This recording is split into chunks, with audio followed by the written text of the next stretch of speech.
شولو نے اس کے سر کو جھلسانا شروع کیا تو وہ خود بخود بول پڑے گا۔ چنانچہ کمانڈو بوائے علی کو تہہ خانے میں اکیلا چھوڑ دیا گیا۔ اس کو کھانے میں ایک وقت گوشت دیا جاتا تاکہ وہ جلدی جلدی صحت مند ہو کر دوبارہ اذیت برداشت کرنے کے قابل ہو جائے۔ ایک ہفتہ گزر گیا۔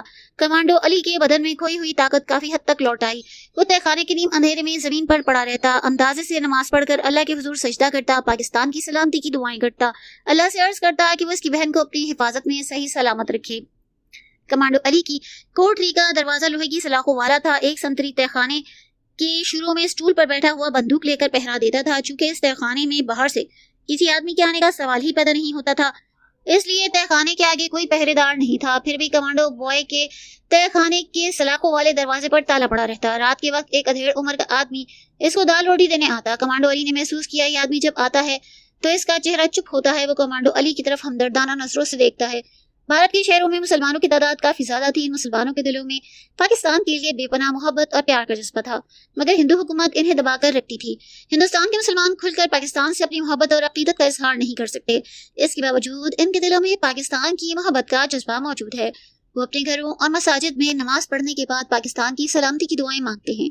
اگر یہ آدمی جو رات کو کمانڈو علی کے پاس دال روٹی لے کر آتا یہ بھی مسلمان تھا، اس کا نام اسلام شاہ تھا۔ یہ بڑی ہی دیر سے اس قلعے میں ملازم تھا۔ اسلام شاہ کو معلوم تھا یہ لڑکا یعنی کمانڈو علی پاکستانی ہے، اس پر پاکستانی جاسوس ہونے کا الزام ہے، اسے بے پناہ اذیت اور تکلیف دی جا رہی ہے۔ اسلام شاہ کے دل میں دین اسلام اور پاکستان سے بے پناہ محبت اور جوش تھا۔ کمانڈو علی کی حالت دیکھ کر اس سے برداشت نہ ہوتا، مگر وہ ہندوستانی مسلمان تھا اور گوالیار کی ایک قلعے کی جیل کا ملازم تھا، وہ کچھ کر نہیں سکتا تھا۔ لیکن جب کمانڈو علی کی اذیت انتہا کو پہنچ گئی تو اسلام شاہ نے کمانڈو علی کی مدد کرنے کا فیصلہ کیا۔ ایک رات کمانڈو علی اپنے تہہ خانے میں فرش پر پڑا خدا کے حضور دعا کر رہا تھا، دل میں اپنی بہن کی سلامتی کی دعائیں مانگ رہا تھا کہ اسلام شاہ اس کے لیے روز کی طرح دال روٹی لایا۔ پہرے دار سنتری روزانہ کی طرح راہداری کے کونے میں اسٹول پر بیٹھا ہوا تھا۔ وہ جانتا تھا کہ جمعدار اسلام شاہ رات کو پاکستانی قیدی کے لیے دال روٹی لاتا ہے، اس لیے سنتری نے اس طرف توجہ نہ دی۔ کمانڈو علی بھی خاموشی سے آنکھیں بند کیے فرش پر لیٹا رہا۔ آج کمانڈو علی کے سر اور سینے کے زخم کافی اچھے ہو گئے تھے۔ 4-5 روز سے اسے کوئی اذیت نہیں دی گئی۔ پولیس کمشنر اس انتظار میں تھا کہ کمانڈو علی کی صحت تھوڑی بہتر ہو جائے تو پھر نئی اذیت کا سلسلہ شروع کیا جائے۔ جمعدار اسلام شاہ نے لوہے کی سلاخوں کے نیچے دال روٹی والا ٹین کا ڈبہ اندر کر دیا اور کہا، کھانا کھا لو۔ وہ ہر رات یہی کہتا۔ کمانڈو علی نے آنکھیں بند رکھی، کوئی جواب نہ دیا۔ وہ یہ فکرہ روز سننے کا عادی ہو چکا تھا۔ اسے یہ معلوم نہیں تھا کہ آج یہ نیک دل مسلمان اسلام شاہ نے سلاخوں کے ساتھ منہ لگا کر دھیمی آواز میں کہا، علی اس خط کو چھپا کے پڑھ لینا۔ یہ الفاظ علی کے کانوں میں پڑے تو وہ چونکا۔ اس نے سر گھما کر سلاخوں کی طرف دیکھا کہ جمعدار اسلام شاہ نے کاغذ کا ایک ٹکڑا جو طے کیا تھا اندر پھینک دیا اور چلا گیا۔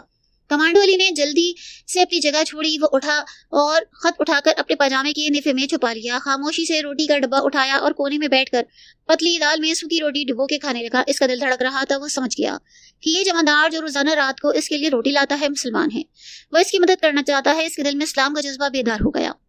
کمانڈو علی اسلام شاہ کا خط پڑھنے کو بے چین تھا۔ جلدی جلدی اس نے روٹی کے چند نوالے کھائے اور نیفے سے خط نکال لیا۔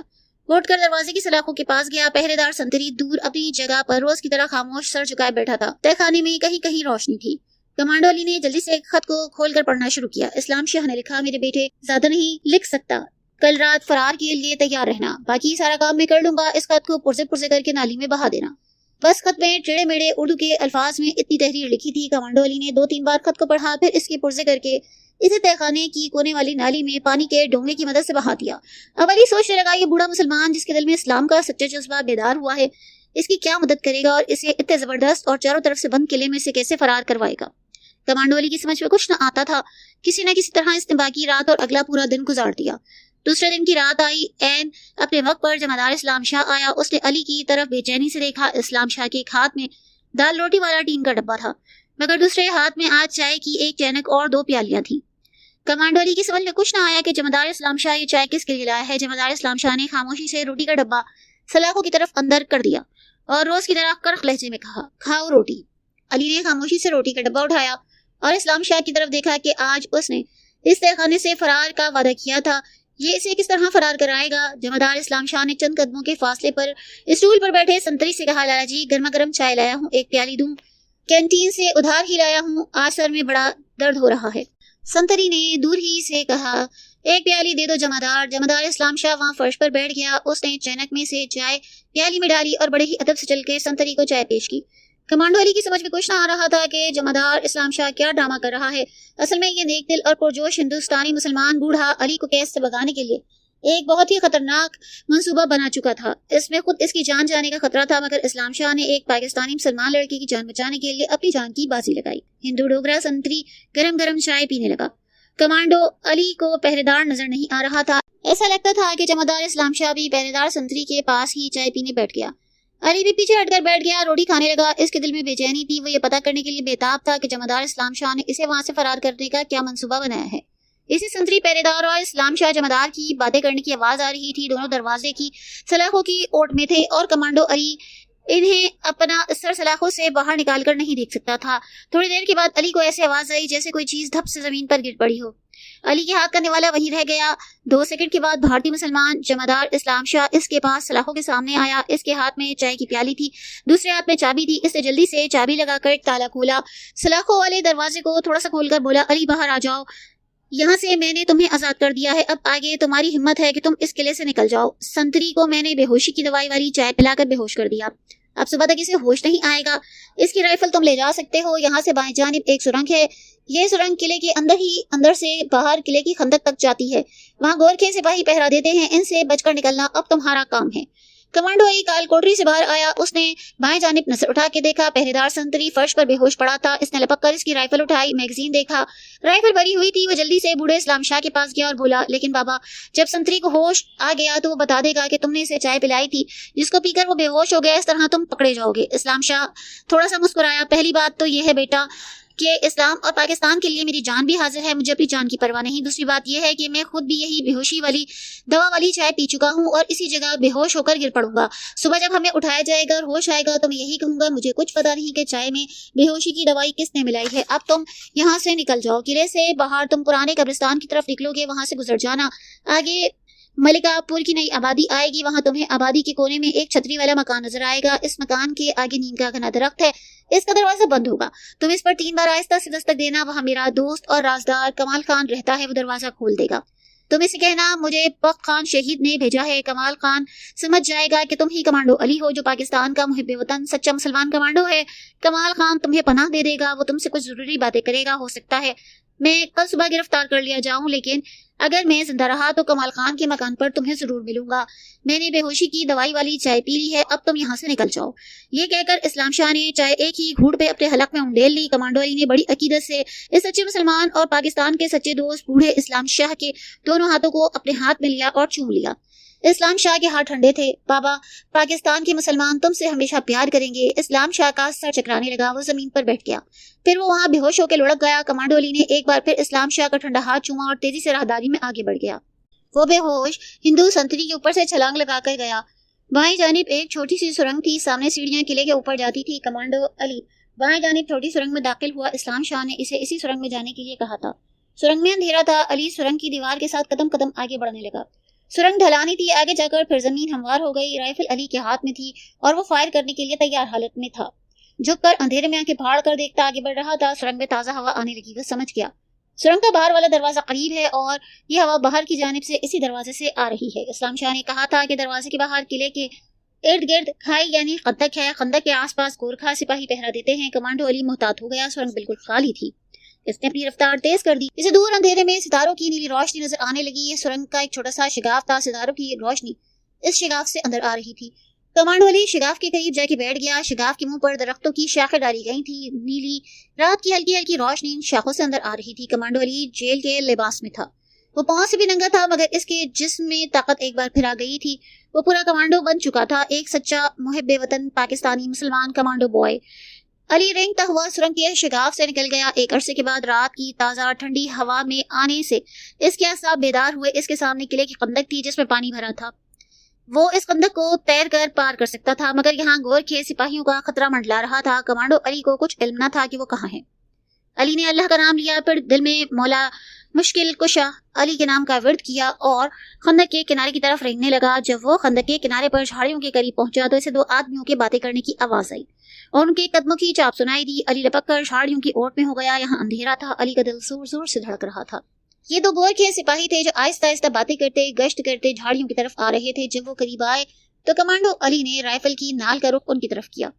دونوں گور کے سپاہی آہستہ آہستہ ٹہلتے اس کے قریب سے گزر گئے۔ علی نے اپنا سانس روک لیا۔ جب دونوں سپاہیوں کے جسم رات کے اندھیرے میں دور جا کے غائب ہو گئے تو کمانڈو علی نے جھک کر نیچے خندق کی نہر کو دیکھا۔ یہ خندق پانی سے لبالب بھری تھی۔ علی کے پاس وقت نہیں تھا۔ جب اسے یقین ہو گیا کہ دونوں گورکھا سپاہی کافی دور نکل گئے ہیں تو وہ کنارے کی جھاڑیوں کو پکڑ کر خندق والی نہر میں اتر گیا۔ پانی ٹھنڈا تھا، اس کے پاؤں نیچے زمین پر نہ لگے۔ خندق کافی گہری تھی۔ علی ایک زبردست تیراک تھا۔ اس نے رائفل والا ہاتھ پانی سے باہر اوپر اٹھائے رکھا۔ وہ بڑے ہی آرام سے ایک بازو اور دونوں ٹانگوں کی مدد سے پانی میں تیرنے لگا۔ وہ اتنی احتیاط سے تیر رہا تھا کہ پانی میں ذرا بھی آواز پیدا نہ ہو۔ آخر وہ تیرتا ہوا خندق کے دوسرے کنارے پہنچ گیا۔ اس نے رائفل کو کنارے پر پھینکا، دونوں ہاتھوں سے سرکنڈوں کا سہارا لے کے اپنے آپ کو کنارے پر اٹھایا۔ کنارے پر آتے ہی علی نے بہت تیزی سے رائفل اٹھائی اور وہاں لیٹ کر اندھیرے میں چاروں طرف غور غور سے دیکھنے لگا۔ خندق کا یہ کنارہ ویران تھا۔ پیچھے قلعے کی خوفناک سیاہ بلند دیوار نظر آ رہی تھی۔ ایک طرف دور قلعے کی دیوار کے اوپر بجلی کا بڑا بلب روشن تھا۔ اس کی روشنی علی تک نہیں آ رہی تھی۔ اس کے سامنے ویران چھوٹا میدان تھا۔ کمانڈو علی تیزی سے اٹھا، میدان میں اتر کر سامنے کی طرف دوڑنے لگا۔ اس وقت تک دوڑتا رہا جب تک کہ میدان ختم نہ ہوا۔ یہاں آگے ایک جانب پرانے قبرستان کی دیوار تھی۔ اسی قبرستان کے بارے میں اسلام شاہ نے اسے بتایا تھا۔ علی کو یہ معلوم کرنا تھا کہ کیا واقعی یہ وہی قبرستان ہے۔ وہ دیوار کے ساتھ ساتھ ایک طرف چل پڑا۔ چند قدم آگے چلنے کے بعد دروازہ آیا۔ علی نے دیکھا کہ اندر قبریں ہی قبریں ہیں، اندھیرے میں اونچی ڈھیریوں کی طرح بنی ہیں۔ وہ ٹھیک راستے پر جا رہا تھا۔ وہ قبروں کے بیچ سے ہو کر چلنے لگا۔ قبرستان کے دوسرے کنارے پر پہنچنے کے بعد اسے دیوار کے اوپر سے دور نئی آبادی کی روشنیاں نظر آئیں۔ کمانڈو علی سمجھ گیا کہ یہی مرکہ پل کی نئی آبادی ہے۔ یہاں اسلام شاہ کے دوست اور رازدار کمال خان کا مکان ہے۔ علی کو اس مکان میں جانا تھا۔ وہ تیز تیز قدموں سے قبرستان سے نکل کر کمال خان کے مکان والی بستی کی طرف چلنے لگا۔ وہ کھیتوں میں سے گزر رہا تھا۔ یہ گندم کے کھیت تھے، فصل اونچی تھی۔ کمانڈو علی اس کی اوٹ میں جھک کر چل رہا تھا۔ جب وہ کھیتوں سے باہر نکلا تو سامنے ملکہ پور کی آبادی کے مکان نظر آنے لگے۔ ان مکانوں میں کہیں کہیں روشنی ہو رہی تھی۔ ابھی رات کے 10 ساڑھے 10 بجے کا وقت ہوگا۔ کھیتوں کے باہر آ کر کمانڈو علی جو ہی ملکہ پور کی آبادی کی طرف بائیں جانب بڑھا، کسی نے بلند آواز سے للکارا، جہاں کھڑے ہو وہاں کھڑے رہو۔ علی ایک سیکنڈ کے اندر اچھل کر دوسری طرف گر گیا۔ زمین پر گرتے ہی اس نے اپنے آپ کو لڑکایا اور لڑکتا ہوا ایک درخت کے پیچھے بجلی کی تیزی سے رائفل کا رخ اس طرف کر لیا جدھر سے اسے کسی مرد کی آواز آئی تھی۔ وہ آنکھیں کھولے اندھیرے میں دیکھ رہا تھا۔ پھر اسے ایک مرد کا سایہ نظر آیا جو اس کی طرف آ رہا تھا۔ جہاں سے کمانڈو علی نے ایک طرف چھلانگ لگائی تھی، انسان وہاں آ کر رک گیا۔ یہ کوئی ایسا آدمی تھا جس نے اپنے سر پر کپڑا لپیٹ رکھا تھا۔ اس نے بلند آواز سے کہا، باہر نکل آؤ، تم بچ نہیں سکتے۔ کمانڈو علی نے بڑے ہی آرام سے رائفل کی نال کا رخ اس آدمی کی طرف کر لیا اور ٹریگر پر اپنی انگلی رکھ دی۔ یہ آدمی کمانڈو علی کی جان نہیں چھوڑتا لگتا تھا۔ حلیے سے وہ اندھیرے میں بھی چوکیدار لگ رہا تھا۔ اس کے ہاتھ میں بندوق یا رائفل کی جگہ ایک ڈانگ تھی۔ علی اسے یوں ہی ہلاک نہیں کرنا چاہتا تھا، لیکن یہ شخص اس کے لیے مصیبت بن سکتا تھا، اس کی ساری کامیابی کو خاک میں ملا سکتا تھا۔ علی نے رائفل کے ٹریگر پر انگلی رکھے، جھاڑیوں میں خاموشی سے بے حس و حرکت بیٹھ کر اس شخص کو دیکھنا مناسب سمجھا۔ علی کو یہ خیال آیا کہ قلعے میں کسی بھی وقت اس کے فرار کا راز فاش ہو سکتا ہے، اور اگر ایسا ہوا تو قلعے کا سائرن چیخ اٹھے گا، پولیس کی گاڑیاں شور مچاتی اس کی تلاش میں تمام علاقے میں پھیل جائیں گی۔ علی جتنی جلدی ہو سکے کمال خان کے گھر میں پناہ لینا چاہتا تھا۔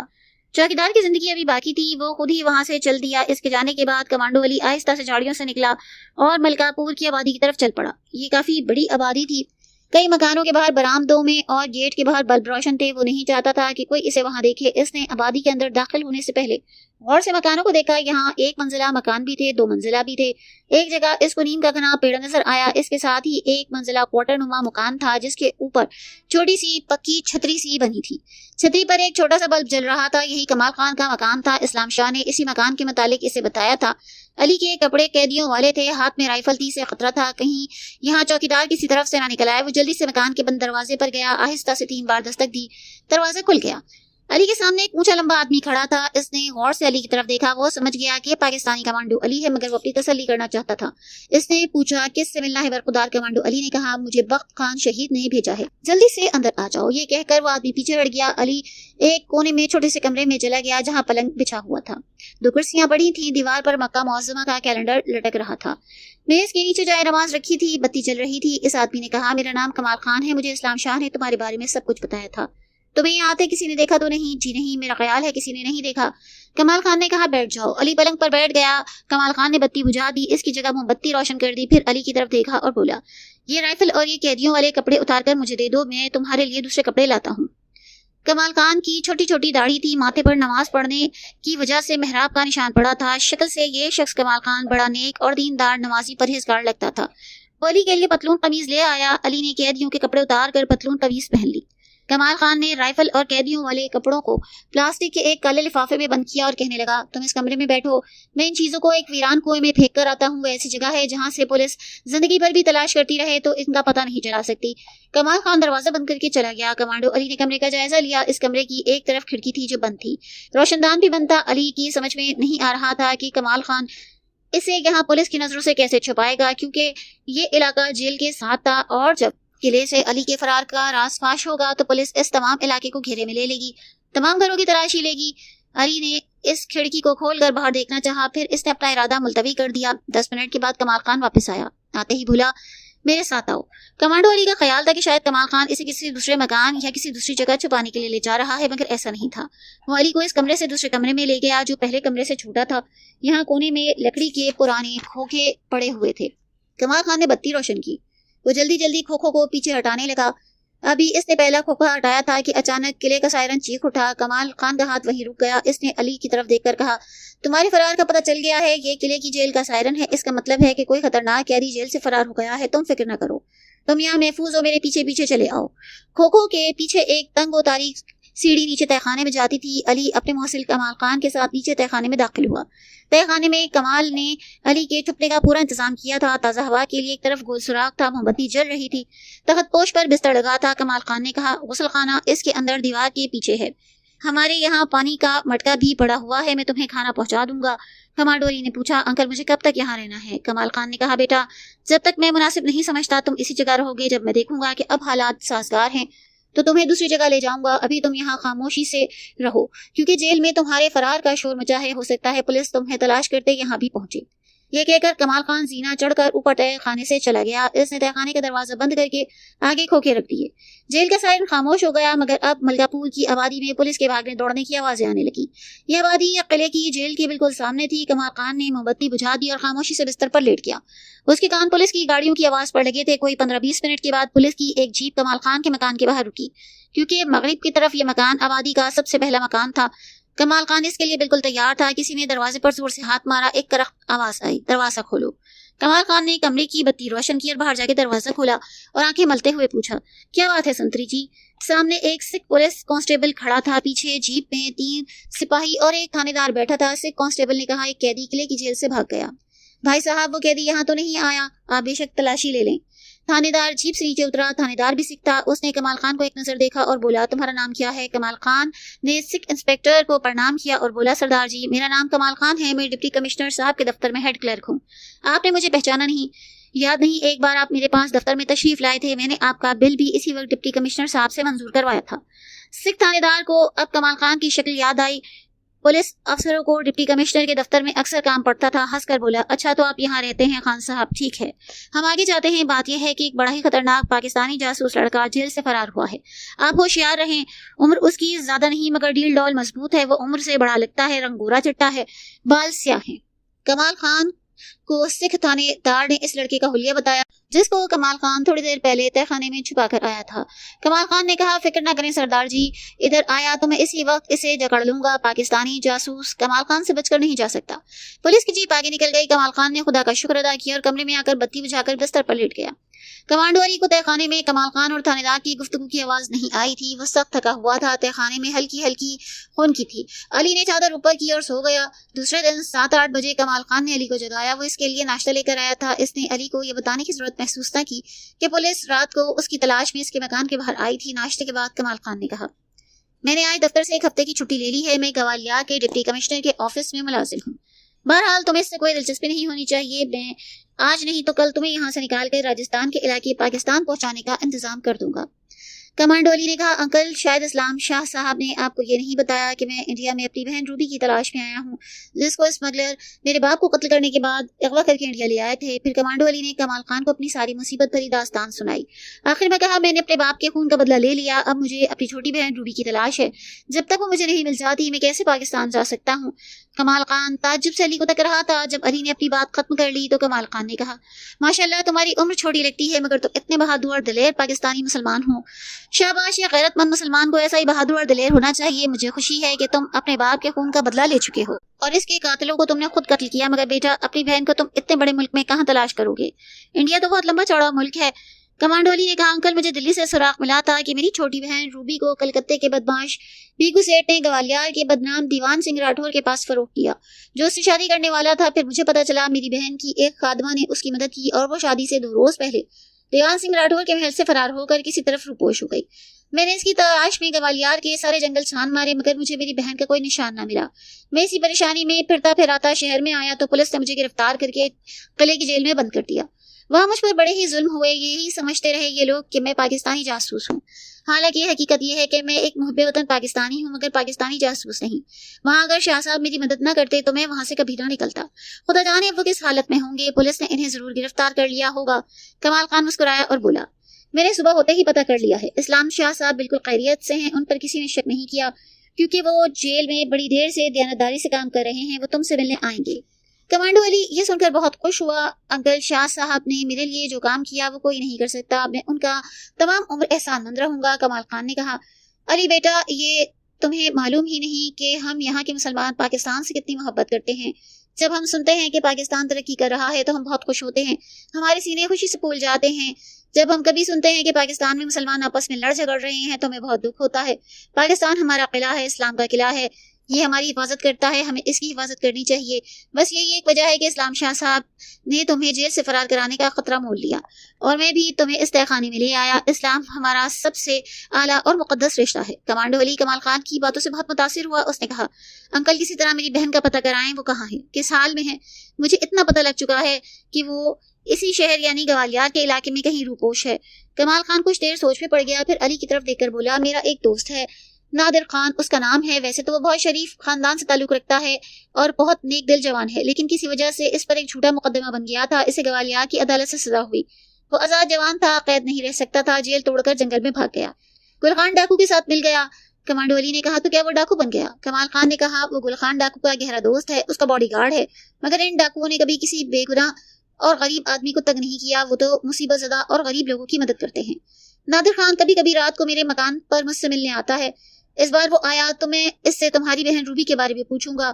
ان لوگوں کو پتا ہوتا ہے کہ کون کون مفرور کہاں کہاں چھپا ہے. کمانڈو علی نے دل میں سوچا کہ روبی کو بھلا کسی ڈاکو کے پاس جانے کی کیا ضرورت. وہ یہ جانتا ہی نہ تھا کہ روبی اسی ڈاکو گل خان کے پاس ہے اور اس کی بہن بن کر رہ رہی ہے. وہ کہنے لگا انکل نادر خان جانے کب آپ کے پاس آئے. میں چاہتا ہوں کہ خود جنگل میں نکل جاؤں, ایک بار پھر اپنی بہن روبی کو تلاش کروں کیونکہ مجھے اتنا یقین ہے روبی گوالیار شہر میں کہیں نہیں. کمال خان بولا میرا خیال ہے تمہیں یہ خطرہ بھی مول نہیں لینا چاہیے کیونکہ تم نئے نئے جیل سے بھاگے ہو. پولیس تمہیں جنگلوں میں تلاش کرتی پھرے گی. علی نے کہا لیکن انکل مجھ سے یہاں بھی نہیں رہا جاتا. بہن کی یاد ستاتی ہے. خدا جانے وہ کس حال میں ہوگی. میں اڑ کے اس کے پاس جانا چاہتا ہوں. کمال خان کہنے لگا تم فکر نہ کرو, اللہ نے چاہا تو تمہاری بہن کا ضرور پتہ چلے گا. ابھی تم یہاں رہو, ذرا حالات ٹھیک ہو جائیں تو میں تمہیں خود ساتھ لے کر تمہاری بہن کی تلاش میں جنگل چلوں گا. یہ کہہ کر کمال خان چلا گیا. دوسرے دن رات کا ایک وقت گزر گیا. کمانڈو علی تہخانے میں ابھی سویا ہی تھا کہ کمال خان جلدی سے سیڑھیاں اتر کر نیچے تہخانے میں آیا اور بولا جلدی سے یہاں سے نکل چلو. وہ بڑا گھبرایا ہوا تھا. کمانڈو علی فوراً اٹھ بیٹھا. کمال خان نے کہا کسی نے مخبری کر دی ہے کہ تم میرے پاس چھپے ہو, جلدی سے میرے ساتھ آؤ. کمانڈو علی اسی وقت کمال خان کے ساتھ تہخانے سے نکل کر اوپر والے کمرے میں آیا. کمال خان اسے مکان کے پچھلے دروازے سے نکال کر باہر لے گیا. باہر اندھیرے میں ایک بند جیپ کھڑی تھی. کمال خان بولا یہ جیپ تمہیں ایک خفیہ مقام پر لے جائے گی, جلدی سے بیٹھ جاؤ, میں تمہیں وہیں ملوں گا. کمانڈو علی جیپ کا دروازہ کھول کر اندر بیٹھا. جیپ ایک طرف تیزی سے چل پڑی. جیپ چاروں طرف سے بند تھی. اندر اندھیرا تھا. ملک پور کی آبادی سے نکل کر جیپ شہر کے ایک ویران علاقے کی طرف جا رہی تھی. علی کو کچھ معلوم نہ تھا کسی کہاں لے جایا جا رہا ہے. جیپ 1 گھنٹہ چلتی رہی. کبھی کبھی کمانڈو علی جیپ کے پیچھے گرا ہوا ترپال ذرا سے اٹھا کے دیکھتا. اس وقت جیپ ایسے علاقے سے گزر رہی تھی جہاں چاروں طرف تاریکی ہی تاریکی تھی. 1 گھنٹے کے بعد جیپ بائیں جانب گھوم گئی اور اس کی رفتار مدھم ہوئی. پھر ایک دھچکے سے جیپ رکی. کمانڈو علی خاموش بیٹھا رہا. ڈرائیور نے پیچھے نکل کر جیپ کا پچھلا دروازہ کھولا اور بولا میرے ساتھ آؤ. کمانڈو علی جیپ سے نکل کر ڈرائیور کے ساتھ چل پڑا. وہاں آس پاس درخت ہی درخت تھے. وہ ایک کچی سڑک پر چل رہے تھے. کچھ دور چلنے کے بعد ڈرائیور ایک طرف مڑا. سامنے ایک ٹین کی چھت والا کوارٹر تھا. ڈرائیور نے کمانڈو علی کو اسی جگہ ٹھہرنے کا اشارہ کیا. خود کوارٹر کے اندر گیا.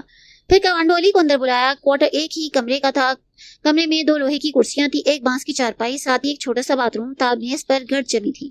ڈرائیور نے لالٹین روشن کر کے دیوار سے لٹکا دی. کہنے لگا تم اس جگہ رہو, یہاں سے باہر نکل کر کسی طرف مت جانا جب تک خان صاحب نہیں آتے. وہ تمہیں اپنی حفاظت کا خیال بھی خود ہی رکھنا ہے. ویسے اس جگہ کوئی نہیں آتا, یہ ویران علاقہ ہے, پھر بھی احتیاط کرنا.